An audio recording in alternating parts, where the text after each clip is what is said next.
on vise à donner la meilleure expérience possible aux clients, aux patients, pour qu'on soit dans un état de santé optimal et non pas juste en survie, qu'on minimise les effets secondaires lorsque c'est possible de le faire, qu'on nourrisse le fameux terrain, parce que c'est ça que je disais tout à l'heure. On a une opposition entre une vision qui est de dire on va favoriser le système immunitaire, on va donner les vitamines, les minéraux au corps pour qu'il se normalise, pour qu'il guérisse, pour qu'il puisse faire tout ça, versus une approche où on dit ça nous prend une chimio, un médicament, un antibiotique, une radio, une chirurgie pour aller contre le symptôme ou contre le processus de cancer ou contre la manifestation dans le corps du déséquilibre biochimique. Alors nous, ce qu'on veut, c'est rétablir la biochimie du corps et c'est de normaliser le terrain en donnant les bonnes substances pour que le corps puisse faire face à. Ça se peut qu'on ait aussi besoin de l'antibiotique, de la chirurgie, etc., mais déjà, on veut mettre le corps dans un état optimum. Ce qui Oui, est important, peut-être, c'est un n'empêche pas l'autre. absolument, c'est Alors, sûr. par exemple, tu parles d'antibiotiques, huile essentielle, Ça, ça se combat ça devrait pas. aller ensemble. Les Oui. huiles essentielles vont augmenter le pouvoir des antibiotiques, vont permettre de neutraliser la résistance des bactéries aux antibiotiques. Donc, c'est démontré, ça. Oui. C'est pas une invention, Ça, là. c'est l'autre aspect important. On parle de démontrer. C'est sûr Ouais. que, bon, vous savez, la naturopathie au Québec n'est pas encadrée par un ordre professionnel. Donc, n'importe qui peut se dire naturopathe. C'est pour ça qu'on vous parle de naturopathe agréé. On est des membres de l'Association des naturopathes agréés du Québec. Donc, on a un programme cadre, on a des heures de formation. Bon, il y a une différence au niveau de la compétence des différents naturopathes. Évidemment, quand vous faites affaire avec des gens compétents, on a un background scientifique. On vous parle d'études cliniques. On vous parle de principes actifs, on vous parle de dosage appuyé par la science. Donc, c'est ça qui fait toute la différence aussi. On connaît les interactions avec les médicaments que possiblement vous prenez. Donc, on est capable de travailler de concert avec ça. Maurice, tu nous as donné quelques exemples de ce qu'on pouvait faire avec les huiles essentielles. Tu nous as dit qu'il n'y avait pas, ni au niveau américain, ni au niveau canadien d'ailleurs, d'accidents graves ou de mortalité associée à l'utilisation des produits naturels.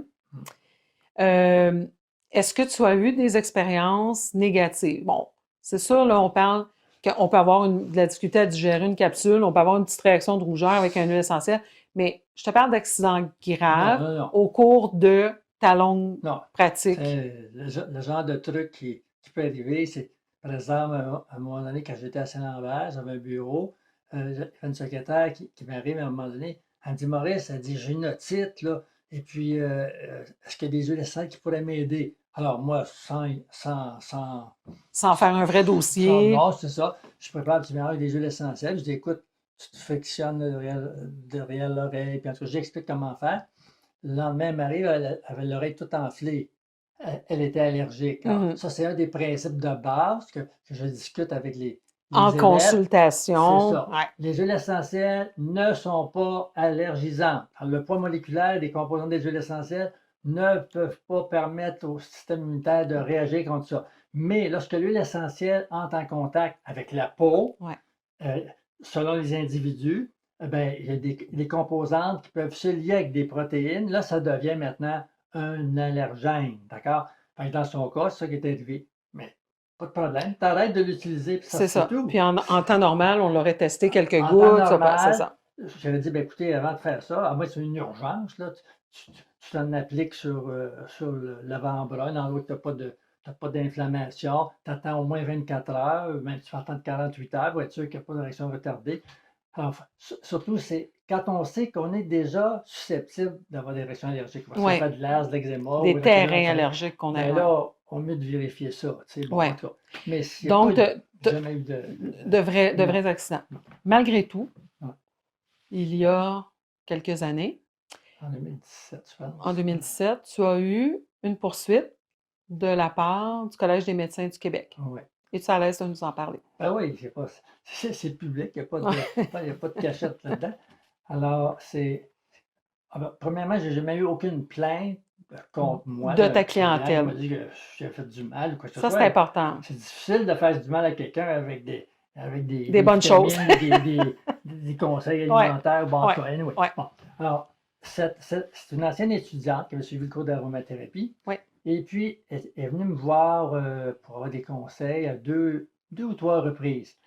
c'était un problème endocrinien au niveau génital qu'elle avait. Alors, moi, je suis pas gynécologue, Non, je non, savais on pas fait ce pas qu'elle avait, c'est d'examen ça. physique, nous. Elle me racontait son histoire, ben, je disais, écoute, retourne voir ton médecin, ton gynécologue, puis exige qu'il fasse d'autres examens, veut dire, qu'il trouve la cause. Ouais, Fait que moi, en attendant, ben, j'avais suggéré faire une analyse minérale capillaire, une analyse de cheveux, et puis un autre bilan, on appelle un bilan CEIA, aujourd'hui on appelle ouais. ça un bilan protéomiste. C'est pas pour faire un diagnostic, c'est comme une analyse de sol. On voit qu'est-ce qui peut manquer dans le sol, donc on va essayer de rétablir l'équilibre du terrain et Donc, aider son système. on va clarifier. Ouais, Une analyse de cheveux, ouais. hein, vous avez une enveloppe, vous avez un truc, vous coupez une couette de cheveux, il n'y a pas de cheveux qui sont extraits, Non, c'est pas Maurice qui a fait l'examen, on remet le kit au client, le client fait son test, envoie c'est le ça. test dans un laboratoire, dans ton cas canadien, je travaille avec un laboratoire américain, il y en a différents. Laboratoire Canal. Canal, À l'époque, c'était peut-être Annamol, là, je me souviens plus. Là. certifié, évidemment, là, avec des scientifiques qui travaillent là, des gens diplômés des laboratoires officiels, qui évalue la présence dans les cheveux, dans le cas de ce test-là, de certains minéraux et de la présence possible de certains métaux lourds, comme le mercure, par exemple, qui ont des rôles et des impacts moins intéressants dans le corps. Ouais. Donc, Maurice a recommandé un test comme celui-là et un autre test qui évalue d'autres paramètres au niveau sanguin. On est toujours dans le terrain. Ce pas des tests qui permettent de poser un diagnostic. C'est comme tu me disais par rapport à ton jardin, si tu évalues ce qu'il y a dans le sol, ça ne va pas te donner pourquoi il y a des araignées blancs dans ta plante. Ça va juste expliquer dans quel terrain tes plantes évoluent pour voir s'il y a des corrections à faire.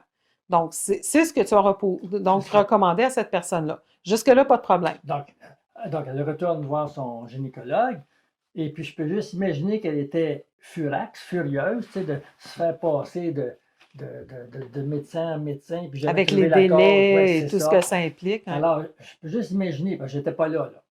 Mais elle a eu le malheur de dire qu'elle avait vu un naturopathe, elle lui a montré son analyse de cheveux, là. Ouais. Fait que lui, il n'a rien dit, le médecin. Il a fait une photocopie de l'analyse de cheveux. Il a envoyé ça au directeur des enquêtes au Collège des médecins. Puis ils ont ouvert un dossier. Puis là, ben, pour te pogner, ce qu'ils font, c'est qu'ils t'envoient un espion. Dans mon cas, c'est une espionne. Donc, elle s'est présentée Comme une sous un faux cliente. nom.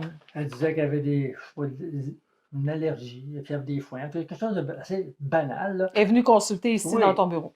Oui, ben, Dans un autre bureau. Mais en tout cas, oui, c'est ça, peu importe.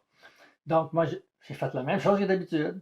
Donner des conseils au point de vue Des suppléments, des aliments. suppléments. Gestion de mode de vie. Un mélange d'huile essentielle qu'elle pouvait faire fabriquer bon, pour atténuer ses symptômes d'allergie qu'elle disait avoir. Moi, je prends sa parole. Là, Ben oui. Non. Ben oui, puisqu'on ne fait pas de diagnostic. C'est ça. Alors, à partir de ça, elle avait un enregistrement. Elle a communiqué ces résultats-là au Collège des médecins. Puis là, ils ont monté une procédure. Là. À un moment donné, je reçois ici un huissier qui sonne à la porte, qui remet une enveloppe. J'ouvre ça. Là, on disait j'étais accusé de ci, de ça. En tout, il y avait 14 chefs d'accusation. Ça montait à 225 000 $. Allô? 14 chefs d'accusation, 225 000 d'amende. Pourquoi? Pour pratique illégale de la médecine? Oui, c'était pour, soi-disant, protéger le public. C'était une grosse menace. Protéger le là. public qui n'avait pas été malade. On s'entend Ouais, que c'est ça. personne n'avait C'est eu d'effets ça. secondaires. Et puis ou aussi de- pour dissuader de pratiquer Ouais. une médecine qui n'est pas reconnue. Ouais. Bon, Pas alors dangereuse. là, en tout cas, je cherchais un avocat, en tout cas, toute une histoire. Finalement, l'avocat en question, la première chose qu'il a fait, il a demandé toutes les notes De ton dossier. C'est ça, les notes de l'enquêtrice, puis tous les enregistrements. La première chose que j'ai vue, en écoutant l'enregistrement, puis ça, contrairement à ce qui était allégué dans les accusations, jamais de la vie, je me suis prétendu médecin, et je me suis monté comme un médecin En blouse blanche. Fait que, tu m'as dit, ces 14 chefs d'accusation-là, il n'y avait rien d'abord, il n'y avait rien dans ces notes ou dans l'enregistrement qui prouvait ces dires. Les accusations Fait que là, qui tombent. l'avocat était en bonne position pour discuter avec l'autre avocat. Écoutez, ça ne tient pas votre affaire, là, tu sais. Mais comme expliquait l'avocat, il dit, écoute, on peut aller en procès, mais c'est sûr que même si on gagne, d'accord, ils vont en appel. Puis même si on gagne, ben, ça va aller jusqu'à la Cour suprême, parce que les autres, Ils lâcheront pas le ils lâcheront morceau. pas, tu Puis ils sais. payent pas, ça va bien. C'est ça. Je veux dire, c'est pas eux qui payent ça de leur Fait que- poche, contrairement à toi. Fait que l'autre solution, ben, c'est de prendre une entente. Tu sais. Bon, ben, j'ai dit, ouais, j'ai pas les moyens de me rendre à la Cour suprême, puis bon, Mm. d'accord. Fait que là, l'entente, c'était que je plaidais coupable à 2 chefs d'accusation, celui d'avoir recommandé une analyse de cheveux, puis celui d'avoir donné des conseils nutritionnels. Bon. Alors, on s'est présenté à la Cour à un moment donné, puis là, ben, ça se fait de façon très expéditive. L'avocat du Collège des médecins est là, et mon avocat est là. Là, je dis, bon, ben, c'est quoi? Acceptez-vous le plaidé coupable? Oui. Il ne me regarde même pas. Bon, parfait. Donc, c'est 7 000 par chef d'accusation, ça fait 14 000. Puis, 7 000 pour chaque chef d'accusation pour les frais. Fait que là, les deux avocats s'étaient entendus pour qu'il n'y en ait pas de frais. Tu sais, parce Ouais. qu'ils disaient, là, la juge dit, non, non, non, non. Nous autres, on a besoin d'argent pour payer nos salaires. Là. Fait que ça va être 14 000 de frais plus les 14 000 d'attitude d'attente. Fait qu'on sentait le mépris. Ouais. Jamais j'ai vu ce juge justement me regarder, poser des questions. Next, on va passer à d'autres choses. Fait que j'ai vu à quel point c'était le but de cette opération-là, c'est pas protéger le public. Il n'y avait personne qui avait Non. été blessé en passant. Puis, Et ce qui est particulier, Maurice, de ton histoire, puis de bien d'autres, parce que c'est la première entrevue, mais il y en a d'autres à venir, j'ai plusieurs tours dans mon sac. Mais ce qui est vraiment particulier, c'est que ces tests-là, n'importe qui peut les faire venir sur Internet. N'importe qui peut les faire venir sur Internet. Personne qui a été blessée, tu as fait des recommandations nutritionnelles. Encore là, vous pouvez aller dans n'importe quel programme que vous procurez en ligne, des sites web qui en offrent. Il y a des comédiennes, des artistes bien connus qu'on nommera pas, qui ont le livre de recettes puis qui font des recommandations. Est-ce qu'on les poursuit pour pratique illégale de la médecine? Donc, comme tu dis, on sent qu'il y a un parti pris, il y a vraiment une mauvaise volonté. Est-ce que tu penses que tuer le cancer sans tuer le patient, ça l'a peut-être chatouillé des égos, ça l'a peut-être dérangé? je crois pas, parce que me semble qu'il n'était pas encore publié le livre avant. Fait que ça aurait peut-être agacé par la suite, Ouais. mais le but, c'est pas de provoquer, c'est de faire réfléchir les gens. Non, mais c'est Tu sais, très. Ouais. ce livre-là, là, c'est pas des inventions. J'ai pas fumé un joint et écrit un livre. Non, je les vois, il y a des centaines de références là, par rapport aux huiles essentielles ou aux vitamines. Donc, on ne parlera pas d'essais cliniques parce qu'il n'y a pas d'essais cliniques au niveau des vitamines et des huiles essentielles parce qu'il n'y a pas de compagnies pharmaceutiques qui vont investir là-dedans. Mais il y a des données scientifiques solides, puis il y a de l'expérience clinique solide. Si on parle, par exemple, des infusions de vitamine C, là, ça se fait depuis 30 ans au moins. Tu sais. Et puis, il y a des très bons résultats. Puis moi, ben, je ne fais pas d'infusion de vitamine C, mais juste la vitamine C que les gens vont prendre par la bouche, ça peut leur sauver la vie. J'ai vu des gens qui seraient morts aujourd'hui. Bon, Qui sont littéralement c'est revenus. ça. Je vais décortiquer un autre point. Maurice, que tu viens de dire un point très important. Tu dis, il y a de l'essai clinique, donc il y a des thérapeutes comme toi, moi, bien d'autres qui ont documenté. Il y en a quand même des études cliniques qui se font. Je veux dire, une huile essentielle, on la passe dans une chromatographie liquide, ouais, etc. ok. On connaît les principes actifs, on connaît les doses. Ouais. Mais pourquoi les compagnies pharmaceutiques ne font pas nécessairement d'études? Et ça, c'est l'œuf et la poule, parce qu'on va nous dire, ouais, c'est pas prouvé ce que tu dis. Pourquoi il n'y a pas d'études cliniques? Il faut comprendre une chose très simple.